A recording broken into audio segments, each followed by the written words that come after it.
Assalamualaikum warahmatullahi wabarakatuh. Selamat malam dan salam sejahtera bagi kita semua. Selamat datang di mata kuliah Hukum Keuangan dan Hukum Perizinan. Pertama-tama saya mohon maaf kalau untuk perkuliahan hari ini kita menggunakan media YouTube karena delalah saya ada keperluan ya. Jadi kita perkuliahan sementara menggunakan media YouTube dan sekaligus saya mau tanyakan nih untuk mata kuliah apa ya legal drafting kalau misalnya secara offline gimana? Nanti di hari Sabtu ini nanti. Ya, kalau berkenan, monggo bisa ditanyakan di grup WA. Bisa enggaknya ya, kalau bisa nanti kita besok Sabtu kuliah secara offline. Oke, terus lanjut aja ya. Untuk mata kuliah Hukum Keuangan dan Hukum Perizinan, kita udah nyampe ke ini udah pertemuan yang ke 16 ya. Ya bener 16 ya. Oke, hari ini nggak kerasa udah pertemuan yang ke-16. Kita kan ada empat pertemuan ya. Jadi memang saya akalinya apa namanya dua pertemuan gini ya pakai YouTube. Jadi memang mengejar materi juga. Nah, berkaitan dengan mata kuliah legal drafting ini kita udah nyampe cukup jauh. Sebenarnya materinya kalau saya cek itu eh, cukup sih sekitar 5 pertemuan atau 4 pertemuan. Jadi kita mungkin nggak penuh sampai 28 pertemuan. Pertemuan ke-24, 25 udah mencukupi. Artinya mungkin sekitar 2-3 minggu lagi perkuliahan sudah selesai. Oke, jadi kita tetap bertahan ya. Nah, sebentar, saya akan share untuk materinya. Sebentar ya.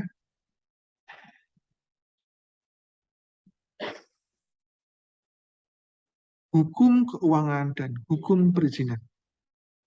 Oke. Nah, kita kemarin udah cukup banyak membahas mengenai hukum keuangan dan hukum perizinan. Jadi memang materinya untuk hukum keuangan dan hukum perizinan itu perbandingannya adalah 70% hukum keuangan dan 30% hukum perizinan. Nah, kalau untuk hukum keuangan, kita sudah sampai pada pajak dan retribusi daerah. Kita kemarin sudah bahas mengenai apa itu apa namanya APBD, anggaran pembiayaan dan belanja daerah yang cukup menarik ya. Yang ini adalah buah dari sebuah pemikiran yang bernama otonomi daerah yang memberikan kewenangan-kewenangan tertentu kepada pemerintahan daerah untuk mengelola keuangan walaupun dalam lingkup yang terbatas. Nah, pengelolaan untuk retribusi daerah itu apa untuk apa namanya keuangan daerah. Salah satu hal yang diatur adalah pajak dan retribusi daerah. Nah, kalau pajak kita sudah tahu ya, pajak itu simpelnya adalah suatu apa namanya pungutan yang di apa namanya minta oleh pemerintah untuk satu hal yang sifatnya balasannya nggak langsung, ya pajak bumi bangunan lah, pajak lain-lain lah, macam-macam. Nah, berbeda dengan pajak, kalau retribusi itu sistemnya adalah apa? Nah, kalau retribusi itu sistemnya adalah kalau apa namanya lebih ke arah perizinan. Ini berhubungan juga dengan hukum perizinan ya. Nah, retribusi merupakan sebuah izin yang diberikan kepada orang pribadi atau badan tertentu untuk melakukan pembinaan, pengaturan, pengendalian, pengawasan, dan pemanfaatan ruang, penggunaan sumber daya alam, barang, prasarana, sarana, fasilitas. Simpelnya seperti itu. Contohnya, ya yang paling umum adalah retribusi parkir.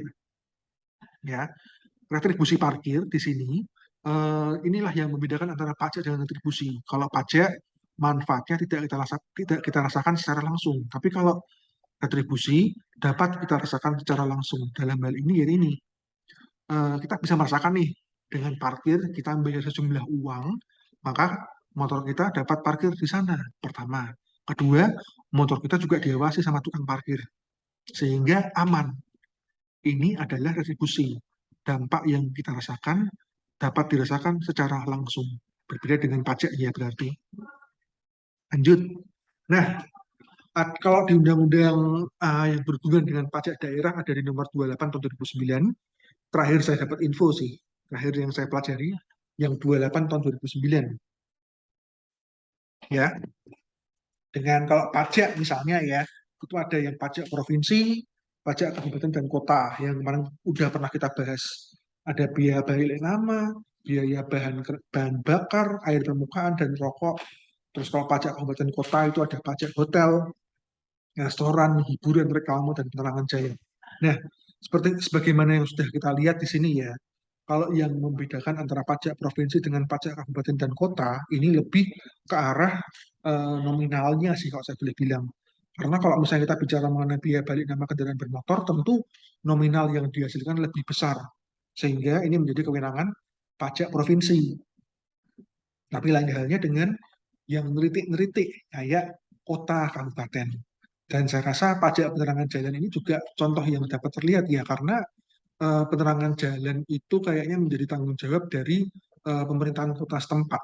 Makanya kewenangan untuk menarik pajak dari penerangan jalan itu menjadi kewenangan dari pemerintah kota setempat. Seperti itu.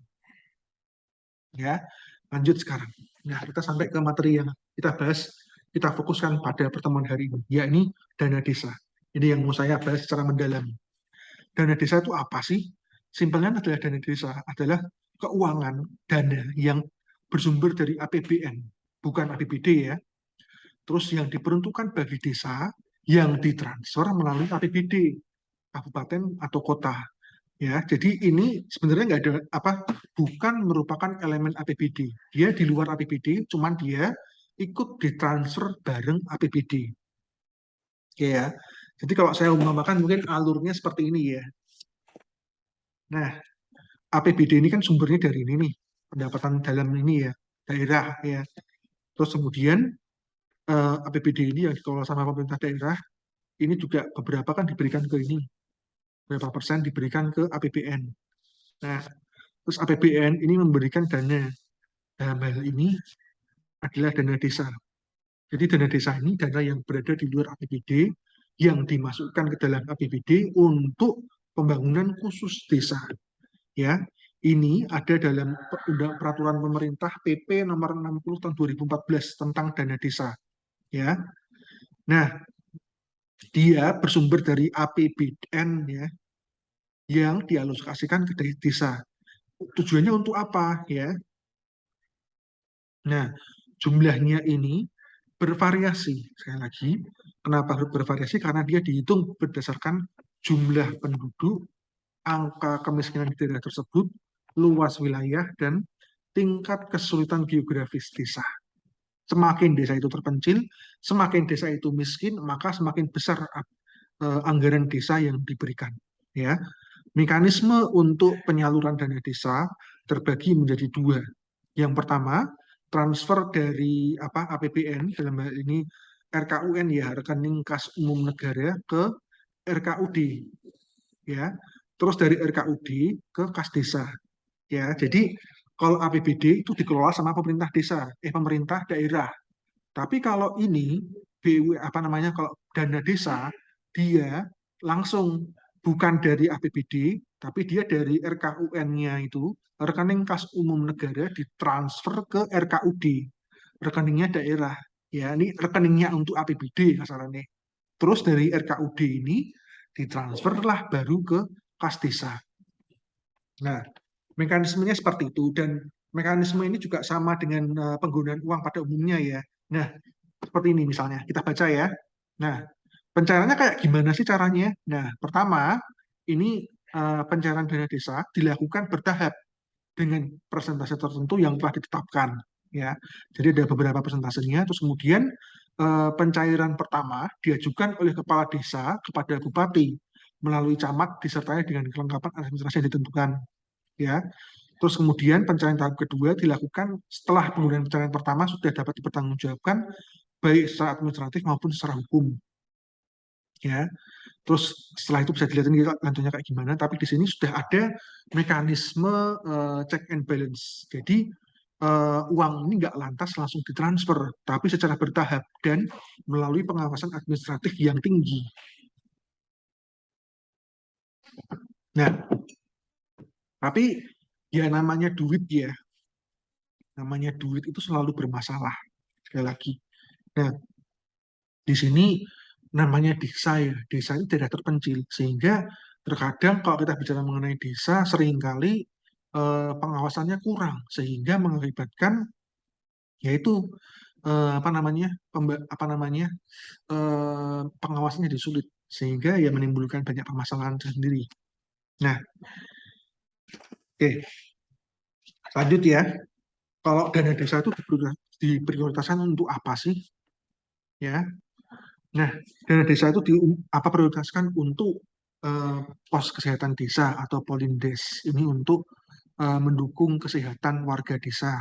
Terus pembinaan posyandu ya untuk anak kecil ya dan pembinaan pengelolaan pendidikan anak usia dini. Jadi bukan SD, TK, SD, SMP, SMA ya. Ini untuk PAUD, untuk dana desa. Nah, terus kemudian apa namanya pembangunan dan pemeliharaan sarana dan prasarana jalan desa, usaha tani, embung desa, energi baru dan terbarukan, sanitasi lingkungan, air bersih, irigasi, ya. Dana desa ini juga dipergunakan untuk pengembangan wirausaha dan peningkatan pendapatan daerah tersempat. Tapi memang yang diprioritaskan utama adalah untuk kesehatan. Dalam hal ini untuk apa namanya kesehatan anak terutama dan orang tua ya. Seperti itu. Ini kira-kira penggunaan dananya untuk desa. Nah, saya gini ya, untuk hari ini kita coba membahas salah satu kasus yang baru aja terjadi. Silakan bisa dilihat. Ups, belum saya share sound.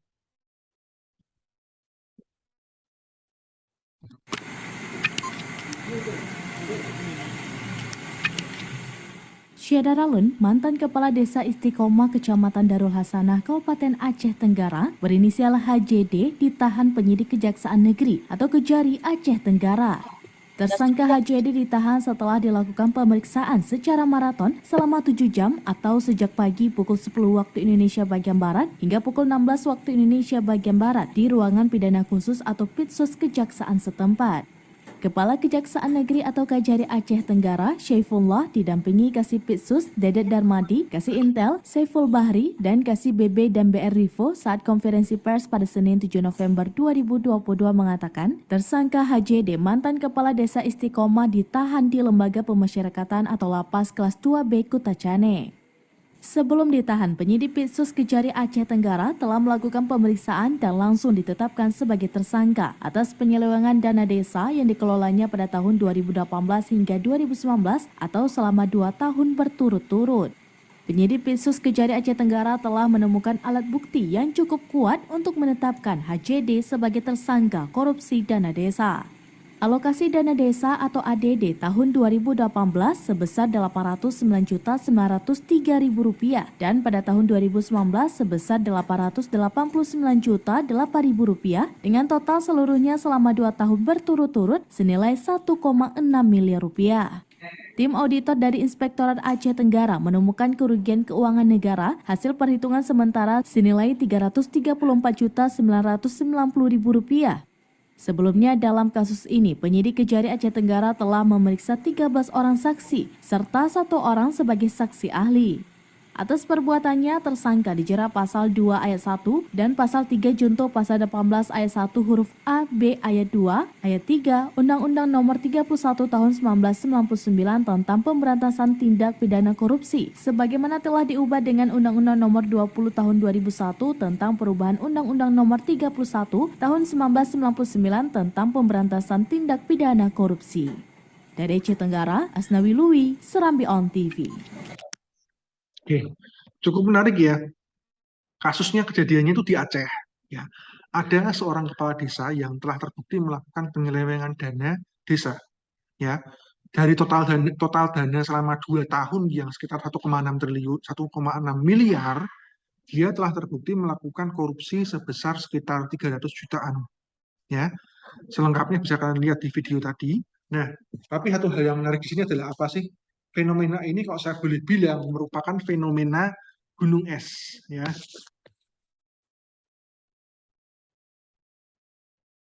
Faktanya banyak banget ini kasus-kasus yang serupa yang ditemukan. Bahkan saya boleh bilang kasusnya yang dialami kepala desa ini masih kecil dibandingkan dengan banyak kasus-kasus lainnya yang dapat mengeruk dana desa hingga miliaran jumlahnya.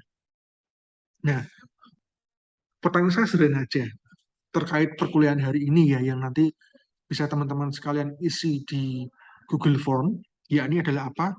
Terkait dana desa ini. kenapa sih sampai sekarang masih banyak ditemukan adanya kasus-kasus korupsi dana desa?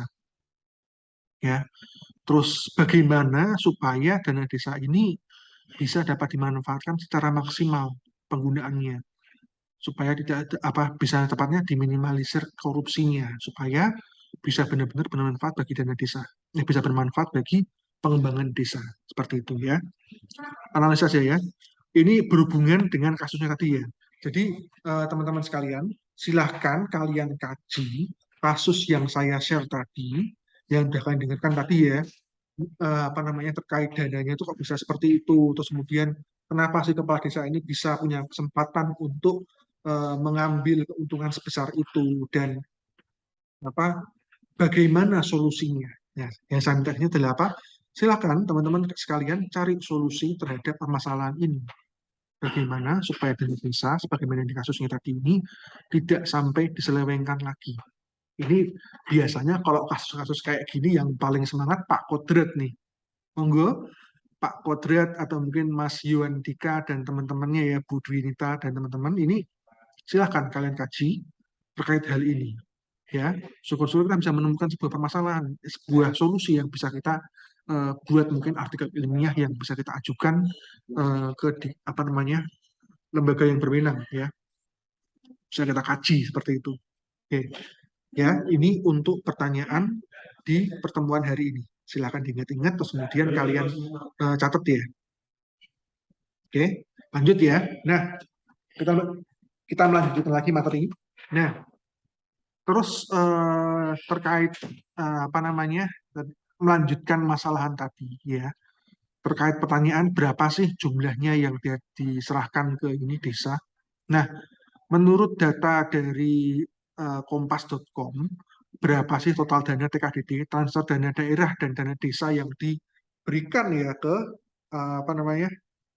desa, itu totalnya sebesar untuk dana bagi hasil cukai hasil tembakau itu 89,2 triliun.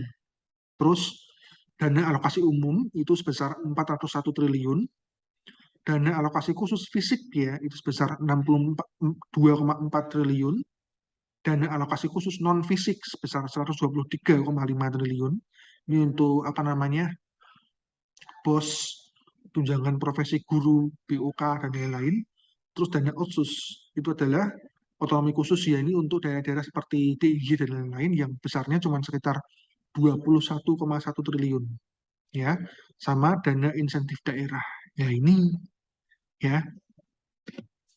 Oke, nah itu kira-kira ya sekilas mengenai dana desa ya. Ini ada banyak permasalahan yang bisa kita kaji terkait pengelolaan dana desa di Indonesia yang yang memang banyak pro dan kontra ya, karena pengelolaan uang sebesar itu untuk sebuah satuan instansi bernama desa yang terkadang jauh dari jangkauan pemerintahan pusat ya, itu sangat berbahaya karena kalau misalnya pengawasannya kurang lah, atau mungkin kepala desanya rada ngiler lah, saya yakin pasti akan menimbulkan korupsi. Pastinya seperti itu ya. Oke, itu kira-kira terkait dana desa, terkait APBD. Nah, sekarang kita sampai ke lanjut ya, ini elemen dalam APBN yang nomor 3 ya berarti ya. Ya, ini adalah pembiayaan. Pembiayaan adalah simpelnya adalah utang. Ya. Tapi sebenarnya lebih dari itu. Kalau dalam bahasa kerennya ya bukan utang sih, tapi lebih ke arah penanaman modal. Oke, saya sedikit jelaskan dulu ya secara singkat penanaman modal itu seperti apa. Jadi kalau kita bicara mengenai penanaman modal itu kayak beli saham misalnya. Nah, si perusahaan tadi bukan berhutang pada kita. Misalnya saya ini ya, saya beli perusahaan PTX sebesar 10 juta. Nah, di sini bukan lantas PTX itu berhutang pada saya. Lebih tepatnya bahasa kerennya adalah saya menanamkan modal saya pada PTX supaya ketika perusahaan tadi mendapatkan profit, saya dapat profit. Sama halnya dengan hal ini. Nah, kalau pembiayaan di sini sama dengan konsep penanaman modal, cuman yang ditanamkan modalnya itu bukan instansi, bukan perusahaan, melainkan sebuah institusi bernama negara. Dalam hal ini negara Indonesia misalnya. Nah, kalau untuk pembiayaan terbagi jadi dua, namanya pembiayaan dalam negeri sama pembiayaan luar negeri. Kalau pembiayaan yang dalam negeri terdiri dari pembiayaan perbankan dalam negeri, terus ada pembiayaan non perbankan dalam negeri. Ya, beda ya antara bank dan non bank. Kalau yang non bank itu ada hasil pengelolaan aset, surat berharga negara neto, pinjaman dalam negeri, dana investasi pemerintah, kewajiban penjaminan. Nah, simpelnya kalau dalam negeri ini, pembiayaan dalam negeri, yang diutangi orang ini, bukan orang asing, tapi ya orang Indonesia sendiri. Ya, nah di sini bisa kita lihat nih, kita baca satu persatu. Kita kalau mau tahu ya, bank itu yang ada di Indonesia, itu juga dilindungi oleh pemerintah. Dalam hubungannya apa?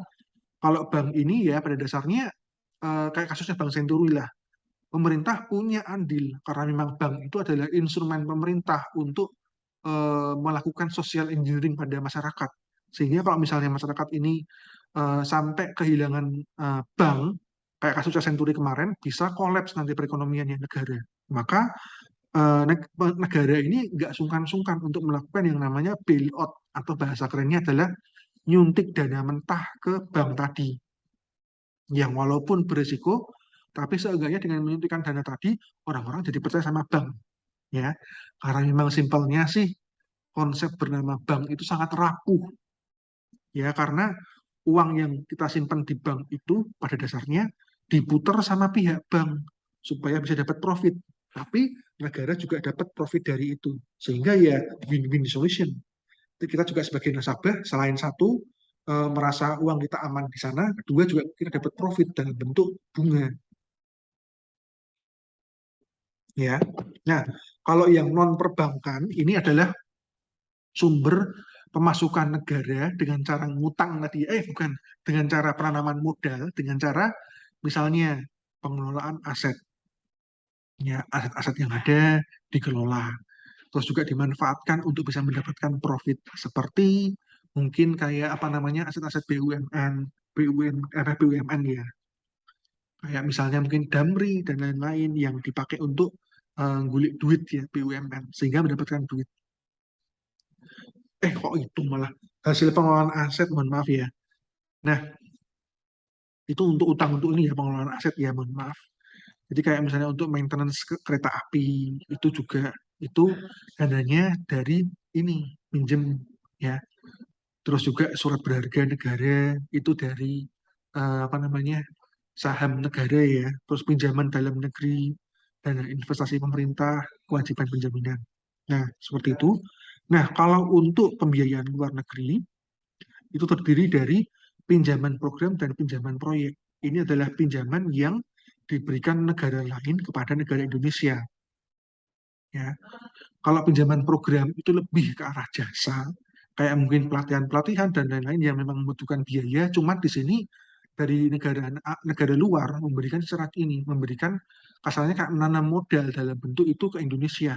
Dengan melatih warga Indonesia diharapkan orang dari negara tersebut juga menikmati hasilnya seperti itu. Mungkin yang paling kelihatan kayak yang proyek ya. Kalau yang ini pinjaman proyek ini dapat kita lihat pada pembangunan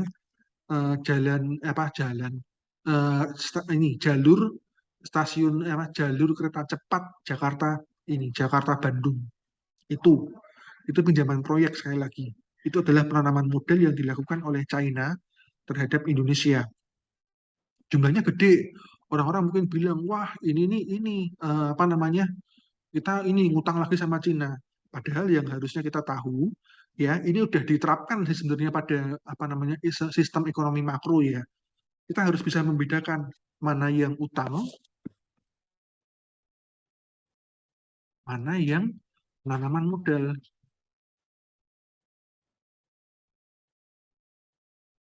Ya. Nah, simpelnya kalau utang itu adalah apa? Untuk aktiva yang sifatnya tidak produktif. Contohnya, mohon maaf nih, uangnya dipakai untuk BLT. Ini mohon maaf, kalau kita bicara mengenai uang yang negara berhutang untuk BLT ini sangat tidak efektif, bahkan sangat tidak produktif. Kenapa? Karena dengan memberikan warga negara uang cash langsung dalam bentuk BLT, masyarakat menjadi malas untuk bekerja dan berusaha, sehingga perekonomian negara menjadi melemah. Ya, makanya bedakan antara utang dengan penanaman modal. Kalau utang itu untuk bahasanya kurva pasiva, kalau penanaman modal itu untuk kurva aktiva. Contohnya mungkin adalah apa namanya jalur jalur kereta, ya Shinkansen-nya Indonesia yang ada di Jakarta Bandung. Ini mempercepat perjalanan, otomatis ya apa dapat mengurangi ini apa namanya tingkat intensitas, ya mungkin bisa dapat mengurangi juga dapat meningkatkan neraca perdagangan antara Jakarta dengan Bandung, yang dimana kalau misalnya proyek ini berhasil dapat dilanjutkan juga dengan proyek pembangunan kereta cepat ini Bandung sampai Surabaya, Bandung Surabaya, sehingga kalau itu sampai beneran terjadi maka arus barang akan meningkat dengan deras, ya pengiriman barang menjadi lebih cepat, otomatis arus barang ya arus ekonomi menjadi lebih mantap, seperti itu. Ya, itu pinjaman proyek. Ini adalah penanaman modal atau bahasa kerennya adalah kurva aktiva. Ya, terus ada juga penerusan pinjaman. Ya, ini pembaharuan pinjaman. Ya, terus juga ada pembayaran cicilan pokok utang luar negeri yang jatuh tempo dan moratorium. Oke, seperti itu. Nah, terakhir, bentar. Kenapa sih harus ada rencana APBN, APBD? Sebenarnya fungsinya tuh ini ya, kalau saya sederhananya sih, karena kalau ada rencana, maka dapat terukur dan dapat terlaksana dengan baik. Nah, tapi menurut Kunchoro-Ningrat, dia menyebutkan bahwa fungsi utama dari APBD itu ada ini ya, dari sini. Pertama adalah fungsi otorisasi, yang kayak menunjukkan bahwa ini adalah memang kewenangan dari pemerintah. Terus juga fungsi perencanaan, ini yang penting. Ya ini apa? Menunjukkan bahwa apa sebelum bertindak itu pemerintah udah punya rencana dulu. Ya, ibarat kita lah, kalau misalnya kita nih mau bekerja, kita mau melakukan sesuatu hal, lebih bagus kalau misalnya kita mau memiliki rencana dulu, nggak lantas asal tabrak ya, sehingga lebih terencana dan lebih dapat terukur keberhasilannya. Terus kemudian fungsi pengawasan, ini juga yang paling penting karena memang negara punya fungsi untuk menjalankan pemerintahan yang dapat secara apa, yang transparan ya bahasanya seperti itu, sehingga supaya bisa transparan ya dengan cara ini ya, supaya bisa transparan harus ada pengawasan yang baik, ya. Terus juga fungsi alokasi, ya dengan kita misalnya melakukan perencanaan kita juga dapat melihat dari apa sektor-sektor mana yang lebih membutuhkan, ya sehingga dapat dilakukan alokasi dengan baik, ya terus juga distribusi dan stabilisasi, seperti itu. Terus ini sekedar singkat saja ya, totalnya apa namanya APBN, pendapatan, perkembangan subsidi, perkembangan dana daerah, dan lain-lain ya, yang dari 2004 sampai 2015. Untuk yang 2016 ke atas saya masih belum dapat, barangkali bisa dicari ya. Oke, nah kira-kira seperti itu ya untuk perkuliahan hari ini. Mohon maaf ini kok masuk PS. Ini materinya harusnya ini ya sebelum PS, tapi nggak apa. Nah, kira-kira seperti itu ya untuk perkuliahan hari ini. Apa namanya? Ada banyak hal yang bisa kita kaji di sini. Ya karena macam-macam ya, mulai dari dana desa yang nanti ada kasusnya ya, silakan kasusnya dikaji itu terus kemudian dijawab ya, terus apa namanya terkait apa namanya elemen pembiayaan dalam APBN ya, ya kira-kira seperti itu sih yang mungkin bisa saya berikan dalam pertemuan hari ini. Nanti kalau misalnya ada pertanyaan ataupun hal-hal yang ingin di apa diskusikan, silakan diajukan di grup WA. Terus untuk absensi ya sampai lupa. Nah, untuk absensi monggo bisa di pause video ini untuk kemudian mengisi. Jangan khawatir, untuk pengisian absensinya cukup panjang, 24 jam sampai besok jam 20.10. Cukup panjang ya, jadi nyantai aja. nggak usah terburu-buru. Silakan kalian pause video ini, kemudian kalian ketik secara manual dan untuk pendapat yang saya minta dari teman-teman sekalian ini terkait kasus yang sudah saya infokan tadi, silakan diketik aja secara manual di form yang sudah tersedia. Ya, diketik secara manual dan mohon jangan kopas dari teman-teman yang lain ya, jangan saling kopas karena nanti saya baca juga. Terus minimal 100 kata ya. Cukup 100 kata aja. Silahkan. Kalian bisa membahas secara garis besar secara panjang lebar ya terkait kasus yang udah saya tunjukkan tadi terkait dana desa ya. Oke, kira-kira seperti itu kasusnya. Kira-kira seperti itu aja untuk perkuliahan hari ini. Absensi juga udah. Eh, Berarti, dan saya juga mohon maaf ya kalau misalnya di pertemuan besok Selasa kita belum bisa ketemu, yang Selasa libur karena ada persiapan untuk seminar internasional. Dan saya juga mengundang teman-teman sekalian nanti untuk yang berkenan bisa mengikuti seminar internasional itu. Lumayan karena pembicaranya dari 5 negara yang berbeda ya. Menarik banget itu nanti perkuliahannya untuk seminarnya.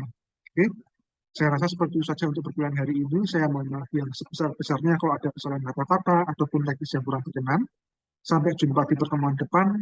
Sekian dan wassalamualaikum warahmatullahi wabarakatuh.